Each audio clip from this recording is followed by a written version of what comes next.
Cześć! Dziś porozmawiam o tym, jak wzmocnić zaufanie do siebie. Jeśli chcesz być bardziej pewny siebie i z łatwością realizować swoje cele, to ten film jest dla Ciebie. Zapraszam.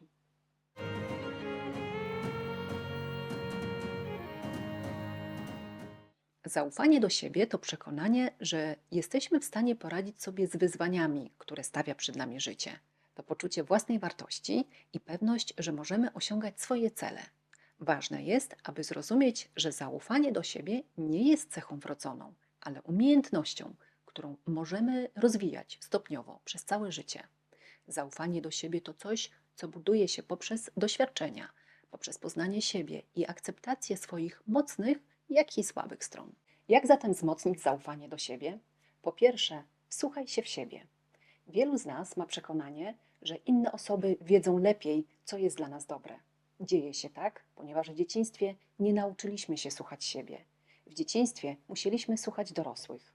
W rezultacie niektórzy nie wykształcili tej potrzebnej umiejętności, wiary w swoje uczucia czy wiary w swoje możliwości, a przez całe życie żyją trochę bez głębszego kontaktu ze sobą, czekając, aż inni powiedzą im, co mają zrobić. Pierwszym zatem krokiem jest praca nad osadzeniem się w sobie, nad poczuciem siebie. Wymaga to zauważenia, że w ogóle istniejemy oraz wymaga dostrzeżenia własnego ciała i własnych myśli, własnych emocji, ponieważ z każdej z tych sfer płyną istotne informacje dla nas.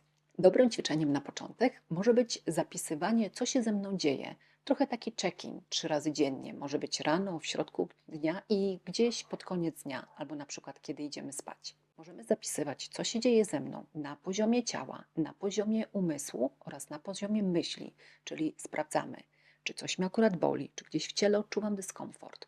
Zapisujemy także, o czym akurat myślę, gdzie idą te moje myśli automatycznie, a także jaki jest mój stan emocjonalny. Czy obecnie, kiedy robię ten check-in, to czegoś się boję, to jestem na coś zły, zła, albo może wręcz przeciwnie, jestem podekscytowana na coś, co akurat ma nastąpić.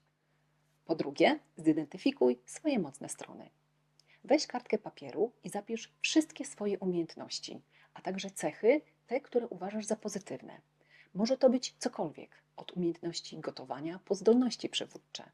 Kiedy widzisz swoje mocne strony, łatwiej jest uwierzyć w siebie, zwłaszcza jeżeli widzimy je na papierze. Kolejny krok: ustal realistyczne cele. Bardzo często nie ufamy sobie z powodu nierealistycznych oczekiwań, które na siebie nakładamy. Lepiej jest umówić się samemu ze sobą na mniejsze wyzwania i pokazać sobie, że mogę na siebie liczyć nawet w tych małych rzeczach. Zacznij zatem od małych, osiągalnych sukcesów, które można zrealizować w krótkim czasie. Sukcesy, nawet te najmniejsze, bardzo potrafią zbudować zaufanie do siebie. Po czwarte, pracuj nad pozytywnym myśleniem. Pozytywne myślenie to kluczowy element budowania zaufania do siebie. Zwracaj uwagę na swoje myśli i staraj się zamieniać negatywne myśli na pozytywne afirmacje. Na przykład, zamiast myśleć nie dam rady, powiedz sobie chociaż spróbuję i postaram się dać siebie wszystko. Albo można dodać słówko jeszcze nie daję rady. Z czasem takie myślenie stanie się naturalne, stanie się naszym nawykiem. Kolejny krok: otwórz się na nieznane. Przeciwieństwem zaufania jest kontrola. Życie, tak jak wiemy, jest niemożliwe do skontrolowania. Buduj w sobie takie poczucie bezpieczeństwa, że życie się o ciebie zatroszczy, że cokolwiek się stanie, to ty będziesz ok. Nawet jeśli mamy wrażenie, że to nie jest nasz dzień albo nawet miesiąc, to spróbujmy chociaż zadać sobie to pytanie, jak życie dziś mnie wsparło. Może wydarza się obok nas coś dobrego, a my przez to, że jesteśmy skupieni na negatywnych emocjach, do tego nie jesteśmy w stanie dostrzec. Każdy z nas napotyka na trudności i wyzwania. Kluczem do wzmocnienia zaufania do siebie jest traktowanie tych wyzwań jako lekcji, a nie porażek. Analizuj, co poszło nie tak, wyciągaj wnioski i idź dalej. Każde doświadczenie, nawet to negatywne, może przyczynić się do Twojego rozwoju. Następna istotna sprawa: naucz się odporności na błędy.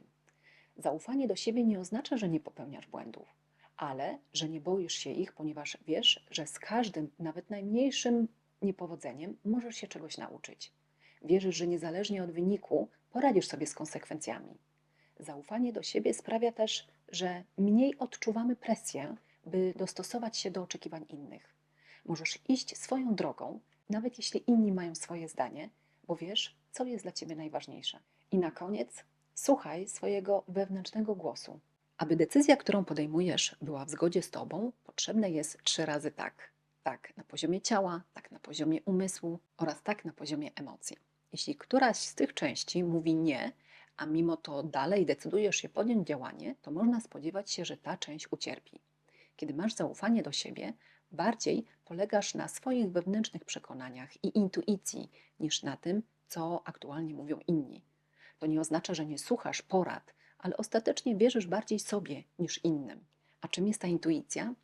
No, zapewne większość z nas doskonale potrafi to wyczuć. To jest pewien rodzaj wiedzy, która przychodzi znikąd, bez logicznego myślenia, bez analizowania i bez zbierania wszystkich faktów czy dowodów. Pojawia się intuicja jako przeczucie lub wewnętrzne przekonanie, że coś jest dla nas właściwe bądź niewłaściwe. Intuicja często jest wynikiem podświadomego przetwarzania informacji, które zbieramy całe życie. Gdy spotykamy się z nową sytuacją, nasza intuicja czerpie z wcześniejszych doświadczeń i szybko podpowiada nam, co mamy zrobić. Niemniej jednak, aby intuicja u nas działała bez szwanku, bez zarzutu, to powinniśmy intuicji słuchać. Podsumowując, wzmacnianie zaufania do siebie to jest proces, który wymaga czasu i naszej pracy.